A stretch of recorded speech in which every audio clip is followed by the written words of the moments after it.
5회차 모의고사 두 번째 시간입니다. 61번 유치권입니다. 유치권도 담보물권이니까 불가분성 인정되죠. 그 불가분성은 목적물이 분할 가능하더라도 당연히 적용이 되죠. 뭐가 있었어요? 다세대 주택 창고공사. 기억나시죠? 다세대는 집합 건물이잖아요. 근데 이 다세대 전체 창고공사한 사람이 공사대금을 못 받았을 때 한 세대만을 점유했다 하더라도 전체 창고공사 비용을 피담보채권으로 해서 유치권이 성립한다고 그랬으니까 유치권의 불가분성은 목적물이 분할 가능한 경우에도 적용되겠죠. 이번 건물 신축공사를 도급받은 수급인이 독립한 건물이라고 볼 수 없는 정착물 뭐예요? 그냥 기초공사 생각하시면 돼요. 이거 건물 아니잖아요. 건물 아니니까 당연히 유치권 행사할 수 없죠. 건물 신축공사 한 사람이 공사대금을 못 받으면 건물을 유치할 수 있잖아요. 근데 이건 건물이 아니잖아. 유치권 안 되죠. 자, 유치권은 우선 변제권이 없고 물상대위 인정 안 되잖아요. 그러니까 유치 건물이 제3자 방으로 소실되었을 때 건물 소유자인 채무자가 제3자에게 갖는 손해배상 조건. 유치 목적물의 가치 변형물이잖아요. 여기서 물상대위 할 수 있다 없다? 없죠. 우선 변제권이 없습니다. 4번 유치권 배제 특약은 유효하죠. 그러니까 유치권 배제 특약이 있으면 유치권은 발생하지 않죠. 유치권자는 원칙적으로 채무자 승낙 없이는 유치물을 사용되어 담보 제공하지 못하지만 예외가 있죠. 승낙 없이 뭐 할 수 있다? 보존에 필요한 사용을 할 수 있다. 그래서 주택건축업자가 공사대금을 받지 못하여 주택을 유치하면서 거주 사용하는 것, 그게 보존에 필요한 사용이었죠. 틀린 것은 몇 번이야? 1번이 틀렸습니다. 62번 유치권 수급인. 근데 자기의 비용과 노력으로 신축한 건물. 이거 수급인 소유죠. 유치권 인정 안 되죠. 자기 소유 물건이니까. 2번 물건 소유자는 그 물건을 점유하는 제3자가 비용을 지출할 때 점유권이 없음을 알았거나 중대한 과실로 몰랐음을 증명하여 비용상환청권에 기초한 유치권 주장을 배척할 수 있다. 자, 물건을 점유하는 경우에 그 사람이 비용을 지출했을 때 이 제3자는 선악불문하고 비용상환 청구할 수 있잖아요. 다만 그 비용상환청권에 기초해서 유치권을 인정받으려면 적법 점유해야 되잖아요. 보세요. 물건을 점유하는 제3자가 점유 권한이 없음을 알았거나 중대한 과실로 몰랐다. 이게 뭐예요? 이게 불법 점유예요. 자, 물건을 점유하는 제3자가 불법 점유 상태에서 비용을 지출했을 때 비용 상환 청구권은 인정되지만 유치권은 인정되지 않죠. 문제는 적법 점유가 추정이 되니까 물건 소유자가 불법 점유임을 증명해야 되죠. 결국 물건 소유자가 불법 점유임을 증명했으니까 유치권 주장을 배척할 수 있다. 이렇게 되겠죠. 이번 질문 조금 어렵죠. 3번은 원칙적으로 채무불이행 손해배상 청구는 유치권이 인정 안 되죠. 결련성이 인정이 안 돼. 그런데 채권과 물건 사이의 결련관계가 인정되는 경우, 예컨대 공사대금 채권과 건물 사이의 결련관계가 인정이 되면 공사대금 지급 채무 불이행으로 인한 손해배상, 이것도 결련관계가 인정되지요. 3번이 틀렸고요.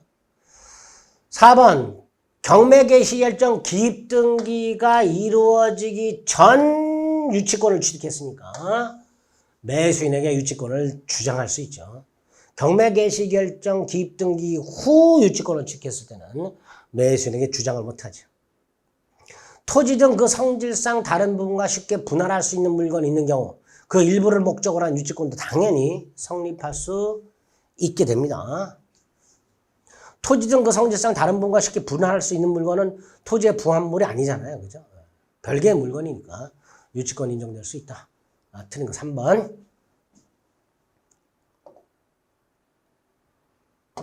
채권과 물건 사이에 결연관계가 있다면 채무불이행 손해배상도 물건과 결연관계가 있다. 65번 장래 발생 특정 채권 담보 목적 저당권 설정할 수 있지요. 현재 채권이 없어도 나중에 발생하는 채권을 위한 저당권 얼마든지 가능합니다. 저당권 여력은 특별한 약정 없는 한 부합물 종물에도 미치지요. 당연히 물상대의성 인정되고요. 저당물의 소유권을 취득한 제3취득자 경매인이 될 수 있지요. 저당권과 채권은 분리양도할 수 있다 없다? 절대로 없다. 저당권을 담보한 채권과 분리해서 양도하거나 다른 채권의 목적으로 할 수 없습니다. 옳은 거 3번. 너무 쉽지요.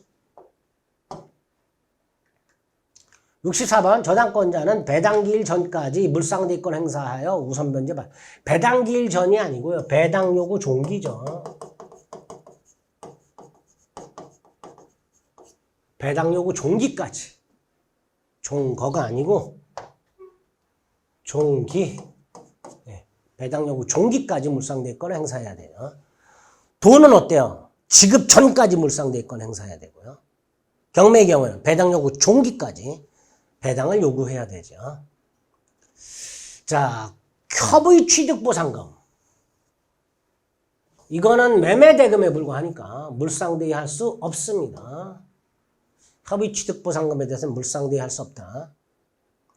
3번 근저당권 채무자가 채권 일부를 변제하게 되면 변제한 만큼 채권 최고액이 축소되나요? 아니죠. 채권 최고액은요, 나중에 경매가 되었을 때 우선 변제 한도를 의미하게 됩니다. 따라서 변제한 만큼 채권 최고액이 축소되지 않습니다. 이렇게는 할 수 있어요. 일부를 변제하고 나중에 감액 등기는 할 수 있어요. 감액 등기. 변제했다 해서 변제한 만큼 당연히 축소되는 건 아니란 말이죠. 그러니까 3번 지문은 해석에 따라서 논란의 여지가 있을 수 있죠. 일부 변제했을 때 변제한 만큼 당연히 축소되는 건 아니지만 변제한 만큼 감액 등기를 통해서 축소할 수는 있다. 이렇게는 될 수 있겠죠. 4번 저당 부동산 소유권이 넘어가요. 갑소유 땅에 저당권이 설정이 되어 있는 상태에서 소유권이 넘어가고 나서 변제가 되면 전 소유자도 현 소유자도 말소 청구할 수 있죠. 전 소유자도 현 소유자도 말소를 청구할 수가 있습니다. 4번이 옳은 지문이죠. 그럼 3번은 명백하게 틀린 지문이겠네요. 그죠? 당연히 축소되는 게 아니고요. 감액 등기를 통해서 축소될 수 있을 뿐입니다.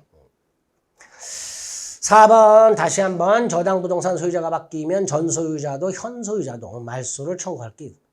전 소유자의 말소 등기 청구는 계약에 기초한 채권적 청구권, 현 소유자의 말소 등기 청구는 소유권에 기초한 물권적 청구권 이렇게 되겠죠. 5번 근저당 부동산에 대하여 후순위 저당권을 취득한 자가 돈을 대신 갚았다 하더라도 얘는 제3취득자가 아니지요. 따라서 제3취득자에 의해서 말소를 청구할 수는 없습니다. 저당부동산 제3취득자란 소유권, 지상권, 전세권을 취득한 사람을 말합니다. 저당권이 설정된 부동산에 대해서 소유권, 지상권, 전세권을 취득한 사람들이 제3취득자예요. 따라서 후순위 저당권을 취득한 사람은 제3취득자가 아닙니다.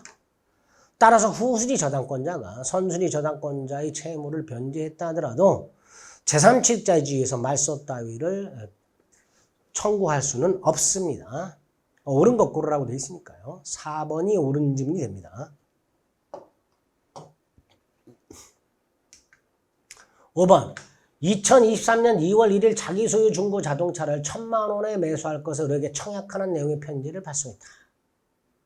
승낙기간은 2월 15일까지입니다. 자, 승낙기간이 나오면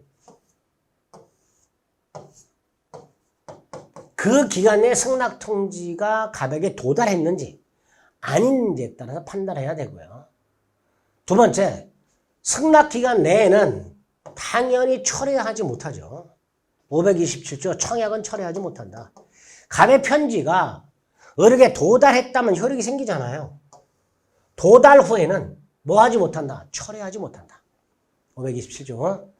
이번 가백 편지가 2월 5일 의뢰에 도달했어요. 도달한 후에 갑이 사망했어요. 청약은 유효하죠.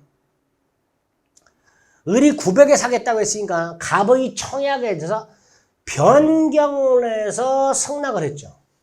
그럼 534조가 적용이 되죠. 갑의 청약 거절과 동시에 새 청약으로 본다. 옳은 질문이죠. 4번 갑의 편지를 2월 5일 수령했다. 그런데 그 당시에 을이 미성년자다. 112조에 뭐라고 돼 있어요? 갑은 도달을 주장하지 못한다.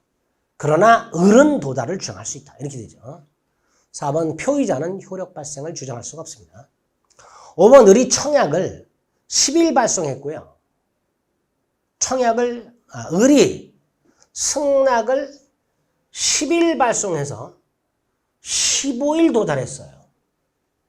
기간 내에 도달했죠. 계약은 성립하죠. 근데 격지자죠. 왜? 편지잖아요. 계약은 성립했는데 격지자야. 그럼 뭐가 적용돼요? 531조. 격지자 간의 계약은 승낙 통지를 발송한 때 성립하죠. 따라 계약은 언제 성립한다? 2월 10일 날 성립하게 됩니다. 5번이 틀린 질문이 되죠. 66번 동생관계. 1번 매매 계약을 하게 되면요. 목적물 인도와 대금 지급이 보통 동생관계죠. 근데 매도인이 매매대금 채권을 양도했습니다. 자, 채권이 양도가 되거나 채무가 인수되더라도 항변권은 소멸하지 않는다 그랬죠. 그래서 매매대금 채권을 양수한 병이 매수인에게 대금을 청구했을 때 매수인은 매도인으로부터 소유권을 이전받지 못했음을 이유로 항변권을 행사할 수 있습니다. 얼마든지. 채권이 양도가 되거나 채무가 인수가 되는 경우에도 항변권은 소멸하지 않는다 그랬죠. 2번 중도금 지급 같은 선이행 의무를 이행하지 않은 상태에서 잔대급 지기일이 도래하게 되면 잔대금뿐만 아니라 중도금에 대해서도 항변권이 생기죠. 따라서 그 이후 기간에 대해서는 중도금에 대해서는 지연이자가 발생하지 않게 됩니다. 선이행 의무 주체 중 잔금지급끼리 도래함으로써 상대방 이행기가 도래하게 되면 선이행 의무에 대해서도 항변권이 생긴다 그랬습니다. 3번 상대방 이행 제공을 수령하지 않았고 그래서 을이 지치에 빠졌어요. 을이 지치에 빠졌다 하더라도 을의 항변권 자체가 소멸하는 것은 아니라 그랬죠. 따라서 그 후에 갑이 이행 제공을 중단한 채 청구하면 지체에 빠졌던 을이라 하더라도 여전히 항변권을 행사할 수 있다 그랬습니다. 자, 동시 이행의 항변권이 붙은 채권을 자동 채권으로 상기하지 못한다 그랬죠. 수동 채권으로는 상기할 수 있죠. 동시 이행의 항변권이 붙은 채권을 자동 채권으로 상기하지 못한다 그랬습니다. 동자상 X. 수동 채권으로는 상기할 수 있고요. 5번 을이 갑의 공장 건물을 한 다음 등기하기 전에 갑의 동의를 얻어 병에게 임대하였으나 갑이 계약을 적법하게 해제하고 병에게 건물 명도를 청구했을 때 병의 갑에 대한 건물 명도 의무와 을의 보증금 반환 의무는 동생관계입니까? 아니죠. 이행의 상대방이 다르죠. 누구하고 누가 임대차 계약을 했어요? 을하고 병이 임대차 계약을 했잖아요. 그러니까 을이 보증금을 돌려주는 것과 병이 갑에게 반환하는 게 동생관계지. 갑이 병에게 반환 청구해서 나 을로부터 보증금을 돌려받을 때까지 못 줘. 이런 소리 할 수가 없습니다. 없습니다. 자, 옳은 것은 2번이 되겠죠.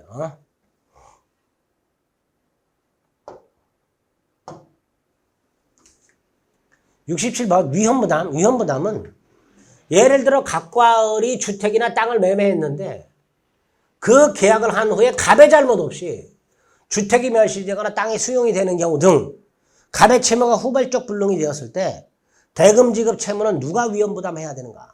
그게 문제가 되죠. 원칙적으로 채무자가 부담하죠. 따라서 채무자는 물건 인도 의무를 면한 대신 대금 청구하지 못하는 게 원칙이죠. 근데 1번 부동산 매도인의 이전 등기 의무가 매수인 잘못으로 불능이 됐어요. 당연히 매수인이 위험을 부담해야 되죠. 채권자 위험 부담이죠. 자, 매수인이 위험을 부담한다는 게 무슨 뜻이에요? 매도인은 매수인에게 대금 지급을 청구할 수 있다가 되죠. 2번 매매계약 당사자 쌍방 귀책사업 시 불능이 됐습니다. 토지가 수용이 되거나 건물이 지진으로 멸실됐다. 그럼 갑은 인도의무를 면하죠. 그 대신 갑은 을에게 대금을 청구하지 못하고 받은 돈은 돌려줘야 되며 매수인이 목적으로 점을 사용하고 있었다면 매수인은 임료상당액의 부당액을 반환해야 되는 게 판례입니다. 3번 위험부담이나 동시한명권은 임의규정이기 때문에 얼마든지 다르게 약정할 수 있습니다. 위험부담은 후발적 불능이죠. 원시적 불능이 아니라. 원시적 불능에 적용되는 건 계약 체결상의 과실책임이죠. 5번 채권자 지체 중 불능이 됐죠. 누가 부담해야 돼요? 채권자가 부담해야 되죠. 채무자는 이행을 청구할 수 있다가 되겠죠. 채권자가 위험을 부담해야 되는 경우 두 가지죠. 1번하고 5번. 채권자 귀책 사유로 멸실. 채권자 귀책 사유로 불능이 되거나 채권자 지체 중 불능이 되거나 다 채권자에게 잘못이 있으니까 채권자가 위험을 부담해야 되고 따라서 채무자는 채권자에게 이행을 청구할 수 있다가 되겠죠. 그래서 옳은 것은 몇 번이에요? 2번이 옳은 질문이 됩니다. 68번 갑은 자신의 X노트북을 을에게 팔면서 대금은 누구에게 지급하라? 병에게 지급하라.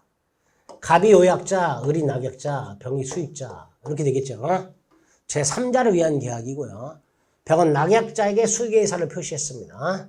병의 권리가 확정적으로 발생했죠. 자, 이렇게 병의 권리가 확정적으로 발생한 후에는 갑과 을은 병의 권리를 변경 소멸시키지 못합니다. 다만 미리 갑과 을이 병의 권리를 소멸시켰음을 유보했을 때 이럴 때는 그 약정은 병에게도 효력이 있기 때문에 병의 권리를 변경 소멸시킬 수 있습니다.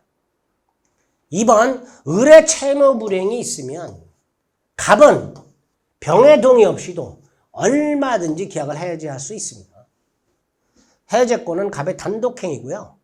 동의한 병의 동의 없이도 갑은 얼마든지 계약을 해지할 수 있다. 2번 틀렸죠.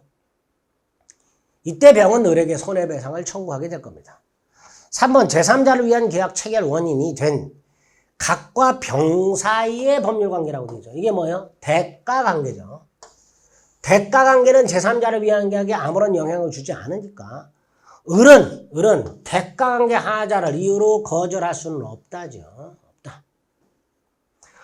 4번 을의 채무 불이행을 이유로 갑이 계약을 해제했을 때 병은 뭐 할 수 있다고요? 손해배상을 청구할 수 있다고요. 5번 갑과 을의 계약이 무효 취소 해제되었을 때 을은 설령 병에게 이행한 부분이 있다 하더라도 그 병을 상대로 부당이득 반환이나 원상회복을 청구할 수는 없다 그랬죠. 부당이득 반환이나 원상회복은 갑과 을 사이에 이루어져야 한다 그랬습니다. 따라서 틀린 것은 2번이 됩니다. 69번 계약의 법정 해제권 이행지체 이행불능 그게 법정 해제죠. 자, 이행지체의 경우에 원칙적으로 상당 기간 중에서 이행을 최고하고 해제할 수 있는데 다만 채무자가 이행을 거절하면 최고 없이 해제할 수 있죠. 채무자의 귀책 사유로 불능이 되었으니 최고 없이 해제할 수 있고요. 이행불능. 일방 또는 쌍방이 여럿 있을 때 전원이 전원에게 해야 되죠. 다만 동시에 해야 되는 건 아니고요. 임의규정이었죠. 소재기로 해제권을 행사했는데 소를 취하했다 하더라도 해제권 행사의 효력 뭐죠? 계약 소멸. 그 해제권 행사의 효력은 소멸하지 않습니다. 해제 효력은 그대로 유지가 됩니다. 5번 정기행위 이행지체가 있으면 최고 없이 해제할 수 있죠. 해제된다가 아니라 최고 없이 해제할 수 있다. 이렇게 되겠죠. 틀린 거 4번. 70번 갑은 2023년 1월 29일 날 땅을 을에게 10억에 매도하는 계약을 체결하면서 계약금은 1억 원으로 하고 2024년 2월 29일에 중도금 4억 원을 지급받음과 동시에 소유권 이전 등기를 넘겨주고 잔금은 2023년 3월 29일까지 지급받기로 했다. 아이고 머리 아파라. 1월 29일 날 매매 계약을 하면서 계약금 1억 원으로 하고 29일 중도금 4억. 자, 3월 29일이 동시행 관계죠. 잔금 주면서 아니다. 29일 날 중도금 받으면서 등기 넘겨주기로 했죠. 기업 을이 약정대로 중도금을 지급하고 이전 등기를 격려했으나 잔금을 지급하지 않으면 즉시 해지할 수 있나요? 아니죠. 잔금을 지급하지 않는 게 이행지체잖아요. 이행지체라면 544조에서 뭐라고 돼 있어요? 원칙적으로 상당 기간을 정해서 이행을 최고하고 해지할 수 있다고 돼 있죠. 니은 등기를 취득한 을이 2023년 4월 16일 병에게 팔고 등기를 넘겨줬어요. 근데 갑이 계약을 해줬어요. 계약을 해지했어요. 자, 병은요. 해제 전 제3자고요. 등기까지 했잖아요. 그럼 보호되죠. 따라서 갑은 병등기 말소를 청구할 수가 없습니다. 병은요. 해제 전 제3자잖아요. 해제 전 제3자는 선악불문하고 모되니까 설령 병이 악의였다 하더라도 병은 보호를 받고요. 따라서 갑은 병등기 말소를 청구할 수가 없습니다. 옳은 지문이죠. 기억은 틀렸고 니은은 옳은 지문이니까 일단 기억 들어있는 거 옳은 거 고르라고 했잖아요. 기억 들어있는 거 다 빼요. 근데 니은은 옳은 거라고 그랬어요. 그럼 답은 4번밖에 없죠. 5번 을이 등기를 취득한 후 갑이 4월 25일 날 계약을 해제했으나 을 등기가 말소되기 전에 병 저당권이 등기됐습니다. 자, 병은 뭐죠? 해제 후 말소 등기 전 제3자죠. 자, 해제 후 말소 등기 전 제3자는 선의만 보호된다고 했죠. 자, 병이 선이에요. 따라서 갑은 병 등기 말소를 청구할 수가 없습니다. 니은 해제 전 병 선악불문 보호. 디귿 해제 후 말소 등기 전 병 선의만 보호. 이렇게 되겠죠. 자, 옳은 건 니은 디귿 두 개가 되겠죠.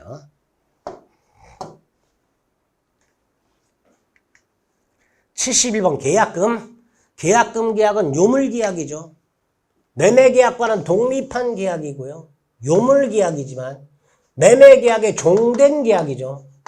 따라 매매계약이 취소가 되면 계약금 계약도 취소가 됩니다. 영향을 받습니다.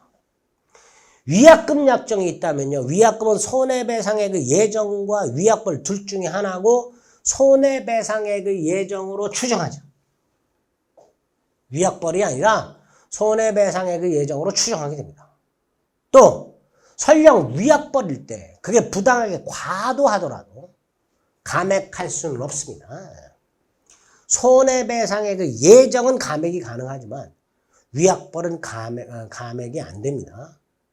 3번은 매수인이 중도금을 지급했잖아요. 그럼 이행착수했잖아요. 그럼 매도인도 매수인도 계약금 해지할 수 없습니다. 이게 옳은 지문이네요. 토지거래 허가를 받지 않은 유동적 무효 상태에서도 계약금 해지할 수 있다 없다? 있다. 유동적 무효 상태에서도 계약금 포기 또는 매입을 상환하고 해지할 수 있습니다. 5번 계약금에 의한 해제, 즉 포기 또는 배액 상환하고 해지하게 되면 계약은 소급해서 소멸하되 원상회복 의무라든가 손해배상 따위는 챙기지 않습니다. 손해배상 의무 따위는 발생하지 않습니다. 옳은 거 3번이 되겠죠. 72번 매도인의 담보 책임. 자, 채권 매매인데요. 변제기에 도달하지 않은 채권이에요. 그럼 언제 알았어요? 변제기 당시죠. 계약 당시가 아니라 변제기 당시 자력을 담보한 걸로 추정합니다. 확대 손해에 대해서 매수인 잘못이 있으면 그걸 감안해야 되죠.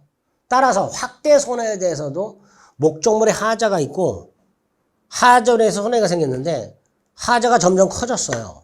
확대 손해죠. 당연히 확대 손해에 대해서만큼은 매도인에게 잘못이 있을 때 책임을 집니다. 예를 들어서요.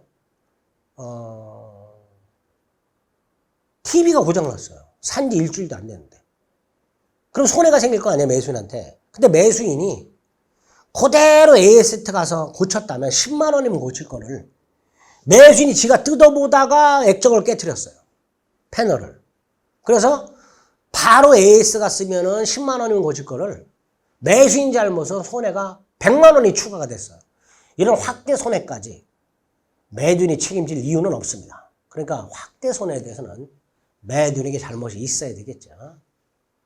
물건 하자담보 책임의 손해배상 청구는 인도받은 때부터 소멸시효가 진행한다. 뭐 이런 건 몰라도 됩니다. 1번이 확실하게 틀렸으니까. 변직에 도달하지 아니한 채권은 변직의 당시니까 이거 확실하게 고를 수 있으면 되고요. 뭐 2번은 좀 기억을 해둘 필요는 있지만 2번도 자주 나오는 건 아니고요. 3번은 아예 몰라도 되는 지문이고요. 4번 하자담보 책임에 따른 손해배상이 있어서 하자 발생 및 확대에 매수인의 잘못이 있다면 당연히 그걸 참작해서 손해배상의 범위를 정해야 되죠. 2번하고 4번이 연결되는 거예요. 이렇게. 물건 경매의 경우에는 물건의 하자는 인정 안 되죠. 권리 하자만 인정이 되고요. 물건 하자에 대한 담보 책임은 인정되지 않습니다. 72번에서 1번하고 5번은 중요한 내용이고요. 2번, 4번은 그렇구나라고 기억하시면 되고요. 3번은 뭐 볼 필요가 없는 내용입니다. 한번 읽어보고 넘어가시면 됩니다. 소멸시효가 언제부터 진행되는가? 우리 시험 범위가 아닙니다. 그런데 가끔 여러분들이 실전 가더라도요. 우리 시험 범위 바깥에 이런 지문들이 등장하는 경우가 있습니다. 그럴 때는 답 고르는데 아무런 영향을 주질 않아요. 그래서 맛배기로 나오는 거니까 3번 지문은 크게 신경 안 쓰셔도 될 겁니다. 73번 임대차 계약에서 다음의 권리와 관련해서 임차인에게 불리한 약정을 했다. 임차인에게 불리한 약정을 했지만 유효하다. 뭐예요? 임의규정으로라는 거죠. 자, 임대차에서 임의규정 두 가지 기억해야 됩니다. 비용상환 청구하고요. 임차권 등기청구권. 이 두 가지만 기억. 더 있는데 답으로 나오는 건 이 두 가지입니다. 621조. 임차인에게 불리한 약정 무효. 이게 뭐예요? 편면적 강행 규정이죠. 근데 임차인에게 불리한 약정이라도 유효, 임의규정을 말하는 거죠. 두 가지 기억해 두시자. 비용상환 청구하고 임차권 등기청구권 정도만 기억해 주시면 됩니다. 나머지는 다 편면적 강행 규정이어서 임차인에게 불리한 특약은 무효가 됩니다. 74번 임차인이 임차물에 부속한 물건. 이 구성 부분이 되면 이때는 부속물 매수가 아니라 비용상환 청구로 가는 거예요. 부속물 매수 청구의 이 부속물 전제 요건이 뭐예요? 독립물이라고 그래요. 독립물. 임차인이 소유해야 되고요. 객관적 용도에 제공돼야 된다 그랬잖아요. 임대차 종료 시 행사할 수 있는데 그 부속물이 갖춰야 될 요건 기본적으로 세 가지. 독립물이어야 돼요. 따라서 구성물이 되면 이때는 부속물 매수가 아니라 비용상환 청구의 문제가 됩니다. 임차인 소유여야 되고요. 객관적 용도에 제공돼야 되니까 임차인 특수 목적을 위한 부속물은 부속물 매수 청구의 대상이 아니죠.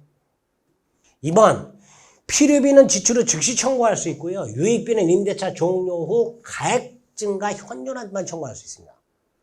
따라서 종료 전에는 유익비 상환을 청구할 수가 없죠.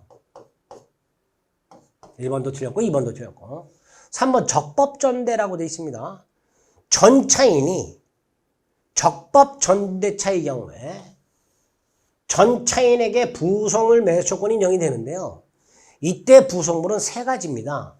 임대인으로부터 매수한 경우, 임대인 동의받아 설치한 경우, 부속한 경우, 임대인 동의받아 임차인으로부터 매수한 경우 세 가지예요. 그런데 그냥 임대인 동의 없이 임차인으로부터 매수했잖아요. 즉 임대인이 개입되어 있질 않아요. 그러면 부속물 매수를 청구할 수가 없습니다. 4번 기간의 약정이 있는 토지임대차에서 임대인이 해지 통고하게 되면 별도로 갱신 청구할 필요 없이 바로 매수 청구할 수 있다고 그랬죠. 5번 임차인이 파산하게 되면 임대인 또는 파산 관제인이 계약을 해지할 수 있으며 다만 손해배상 청구는 원칙적으로 인정되지 않습니다. 파산한 임차인에게 손해배상까지 청구하는 것은 너무 가혹하다라는 취지에서 임차인이 파산했을 때 계약 해지만 인정이 될 뿐 따로 손해배상은 청구하지 못하는 게 원칙입니다. 그래서 옳은 것은 4번이 되죠. 꼭 기억하셔야 될 판례입니다.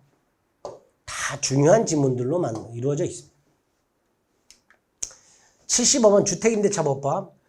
갑은 임의경매 절차에서 최고가 매수 신고인의 지위에 있던 을 최고가 매수 신고만 했지 아직 대금을 납부하지 않았잖아요.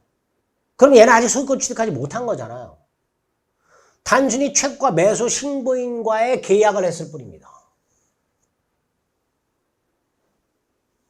자, 최고가 매수 신고인의 지위에 있는 을과 계약을 체결한 후에 주택을 인도받고 전입신고를 마치고 확정일자를 받았는데 다음날 을이 매각한 경우, 을이 대금을 완납한 경우 갑은 주택임대차보호법에서 정한 우선면제권을 취득했다고 볼 수는 없다. 왜? 주택에 대한 정당한 권한이 있는 자하고 계약을 한 게 아니잖아요. 그죠? 물론 이런 판례는 있습니다. 최고가 매수 신고한 병이 대금을 완납하기 전에, 법원에 대금을 완납하기 전에 기존 임차인과 계약을 해요. 기존 임차인과 주택임대차 계약을 체결한 경우 이때 기존 임차인은 기존의 대항력은 상실하게 되고 병이 소유권을 취득한 즉시 새로운 대항력과 우선면제권을 취득하게 됩니다. 그런 판례는 있는데 지금 1번은 명확하진 않죠. 최고가 매수 신고한 을과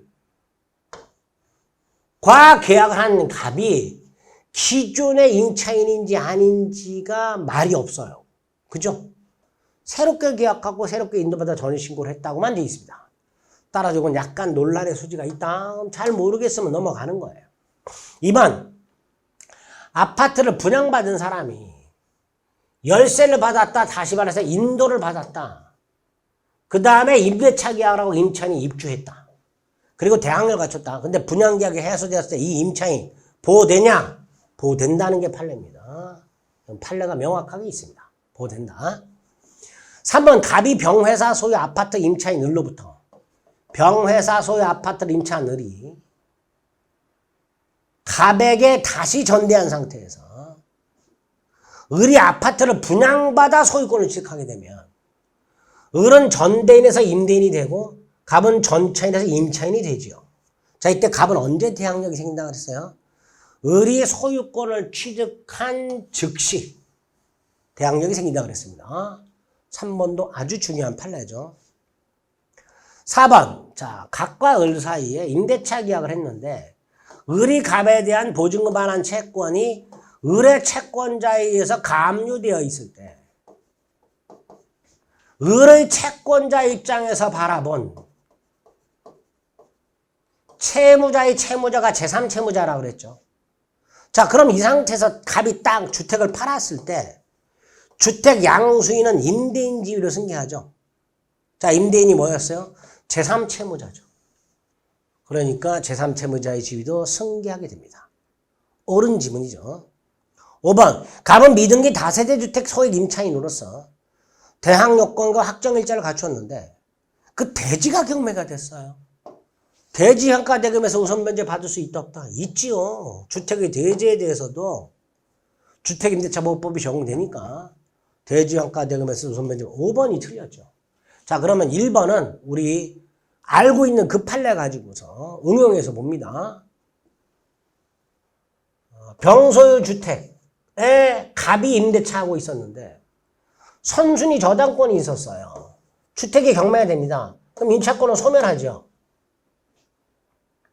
그런데 이거를 경락받은 을이 대금을 완납하기 전에, 즉 최고가 매수인의 지위에 있을 때 기존 임차인과 새롭게 임대차 계약을 맺었다. 그럼 기존 임차인은 언제 대항력과 우선면제권을 취득하는가? 경락인이 소유권을 취득한 즉시 대항력과 우선면제권을 취득하게 됩니다.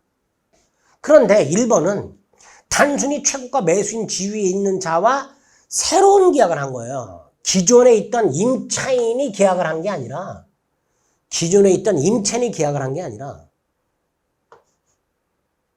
경락을 받은 최고가 매수 신고인의 지위에 있는 자하고 새롭게 계약을 한 사람, 새로운 임차인이에요. 이럴 때는 우선면제권을 취득했다고 볼 수가 없게 됩니다. 그래서 1번은 뭐하고 좀 비교해서 기억하자? 기존에 주택 임차인이 있었는데 주택을 경락받은 사람이 기존 임차인과 새롭게 계약을 한 경우 기존 임차인은 기존의 대항력 및 우선매입권을 상실하면서 새롭게 대항력 및 우선매입권을 취득하게 됩니다. 언제? 경락인이 매각되고 완납한 때. 그러나 1번 지문은 지문을 봤더니 뭐라고 돼 있어요? 최고가 매수 신고인이 지고 있는 을과 새롭게 계약을 하고 그때 인도받아 전입신고를 마쳤을 뿐이잖아요. 기존의 전입신고 및 인도를 받은 상태가 아니고 그러니까 기존 임차인이 아니라는 거죠. 따라서 우선매입권을 취득했다고 볼 수 없다. 이렇게 생각하시면 되겠습니다. 틀린 것은 5번. 76건 상가건물 임대차 보호법. 자, 부산광역시라고 돼 있죠. 부산광역시는 상위법 적용 기준 금액에서 1, 2, 3, 4 중에 어디에 있어요? 2번 수도권에 있죠. 보증금액이 얼마예요? 6억 9천만 원 이하죠. 부산광역시에 소지하는 상가 건물의 보증금이 4억입니다. 월세가 200만 원이에요. 환산 보증금이 얼마예요? 6억이죠. 상위법 적용되지요. 그죠? 수도권하고 부산광역시는 환산 보증금이 6억 9천만 원 이하란 말이에요. 암기 좀 해두셔야 되겠죠. 자, 환산 보증금이 상위법을 초과하는 경우 상위법이 적용이 안 되지만 예외적으로 적용되는 게 있죠. 대항력 인정되고요. 갱신 요구권 인정되고요. 3기 연체 시 해지 인정되고요. 폐업으로 인한 해지 인정되고요. 권리금 회수 인정되고요. 표준계약서 사용 인정되죠. 총 6개가 인정이 됩니다. 3번 기간 만료 전 6개월 전부터 1개월 전까지 갱신 요구할 수 있죠. 정당한 사유가 없다면 거절 못하죠. 주임법은 6월부터 2월이고요. 상위법은 6월부터 1월이죠. 자, 초과임대차라고 되어 있습니다. 기간을 정하지 않습니다. 그럼 민법 635조가 적용돼서 언제든지 해지 통고할 수 있기 때문에 이때는 갱신요건 행사할 수가 없습니다. 다시 한번요. 갱신요건은 기간 만료 전 6월부터 1월까지 행사하는 거잖아요. 근데 기간을 정하지 않았어요. 초과임대차에는 상위법 존속기한이 적용이 안 됩니다. 따라서 민법 635조가 적용됩니다. 그냥 기간에 정함에 없는 임대차예요. 따라서 기간 만료 전 6월부터 1월까지가 있을 수 없기 때문에 갱신요건 행사할 수가 없습니다. 불행하게도. 임대인지가 양수인에게 승계가 되면 양수인이 보증금 반환 의무를 승계하긴 하지만 이미 발생한 연체 차임은 당연히 승계되는 거 아니죠. 이미 발생한 연체 차임 채권까지 당연히 승계되는 것은 아닙니다. 틀린 지문 1번이 틀렸죠. 77번 집합건물법. 당연히 복도계단은 취득시 안 된다 그랬죠. 자, 공용 부분인지 전유 부분인지는 뭘 갖고 판단해요? 구조 갖고 판단하죠. 객관적 용도로 판단합니다. 구조상, 형상, 독립성이 있는지 없는지. 갑이 체납한 관리비죠. 공용 부분 관리비만 승계되고요. 연체료는 승계되지 않죠. 그래서 갑이 체납한 관리비에 대해서 아파트를 양수한 을에게 승계되는 것은 공용 부분 체납 관리비만 승계되고요. 연체료는 그 승계되는 관리비에 포함되지 않습니다. 구조상 공용부분이라고 되어 있죠. 공용부분은요. 법정 공용부분, 구조상 공용부분이든 규약상 공용부분이든 그 공용부분에 관한 물권의 득실 변경은 등기료하지 않습니다. 집합건물법 13조 3항 아주 잘 나오는 조문입니다. 공용부분에 관한 물권의 득실 변경은 등기료하지 않습니다. 구분 소유자는 단독으로 뭐 할 수 있어요? 공용부분 보존행위 할 수 있습니다. 틀린 것은 4번.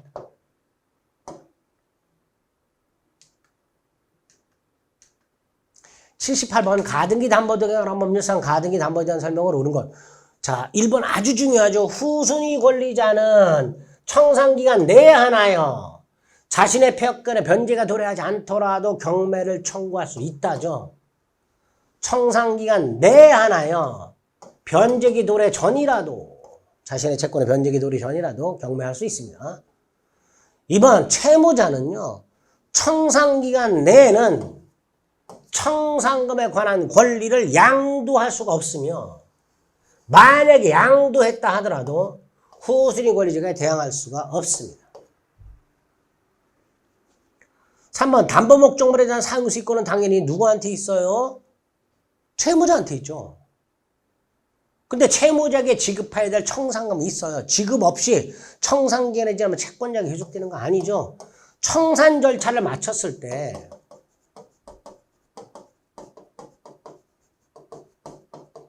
그러면 소유권이 담보권자에게 넘어가니까 그때 사용수익이 채권자에게 귀속이 됩니다. 단순히 청산기간이 지났다 해서 채권자에게 귀속되는 게 아니에요. 청산기간 지나고 청산금 지급하고 본등기한 소유권을 취득하니까 그때 사용수익권을 취득하는 거예요. 단순히 청산기간이 지났다 해서 사용수익권이 채권자에게 귀속되는 것은 아닙니다. 4번 담보가 등기를 마친 부동산이 경매를 통해서 매각이 됐다면 담보가 등기는 어때요? 저당권하고 똑같다 그랬죠. 소멸합니다. 저당권하고 똑같으니까 소멸합니다.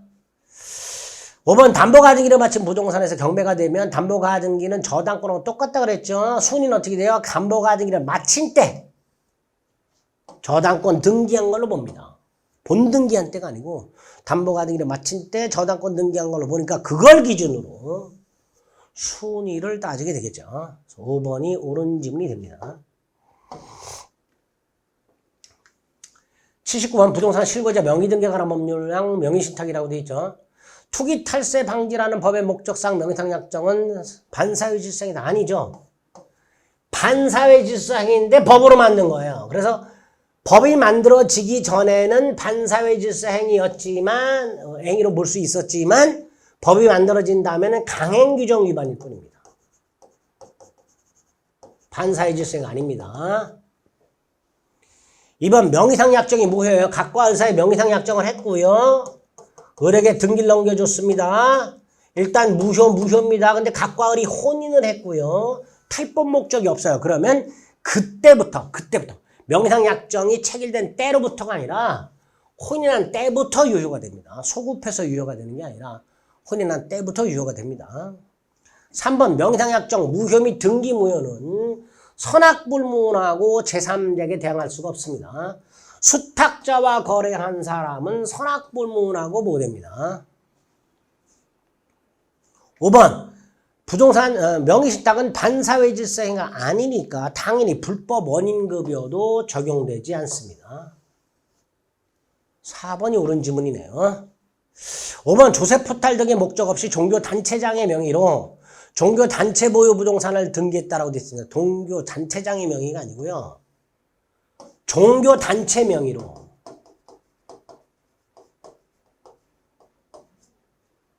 종교단체 보유가 아니라 종교단체 산하조직입니다. 종교단체 산하조직입니다. 이렇게 되어야 유효가 됩니다.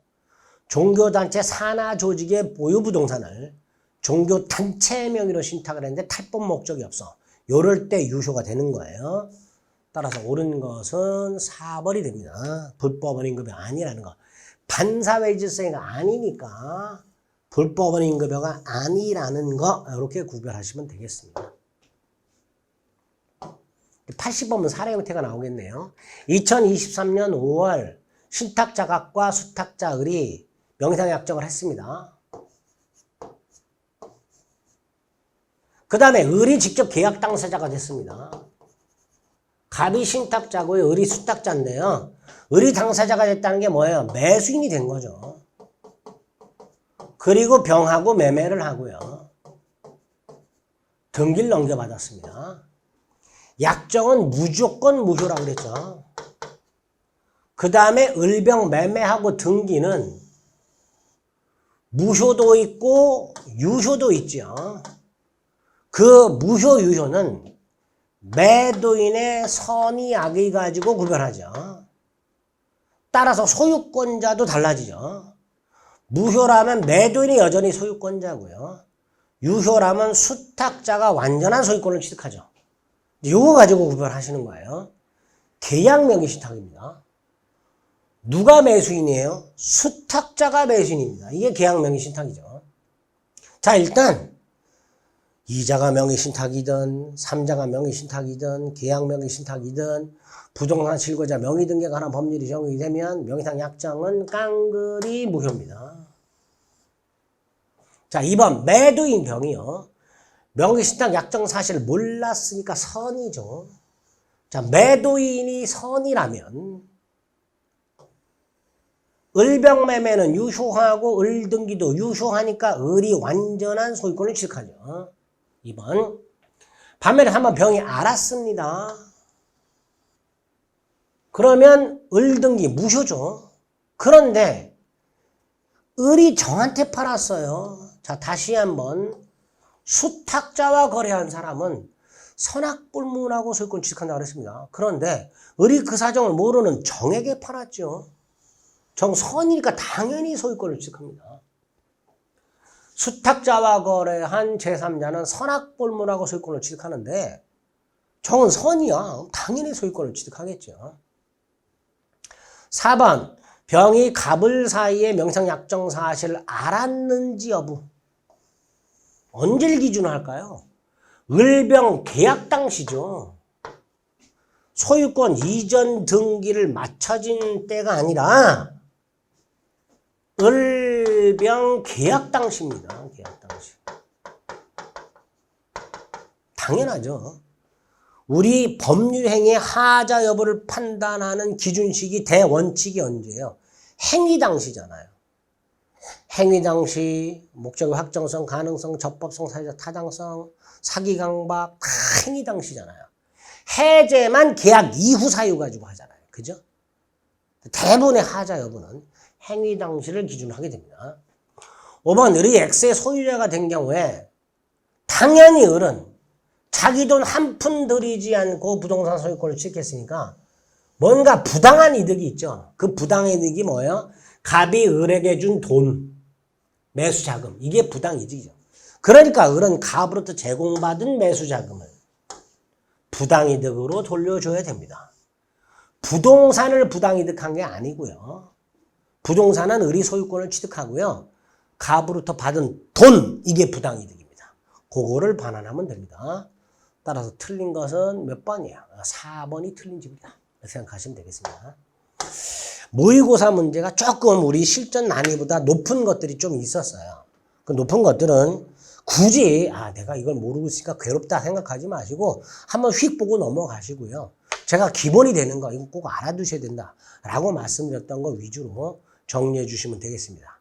이 5회차 모의고사는 한 35점에서 40점 정도면 실전에서 충분히 60점 이상을 맞출 수 있는 실력이다라고 생각하시고 좌절하지 마시고 틀린 지문, 찍어서 맞춘 지문 이런 것들을 위주로 다시 한번 해설을 통해서 내 걸로 만드시기 바랍니다. 아시겠죠? 네. 자, 2회차 모의고사 해설을 마치겠습니다. 수고하셨습니다.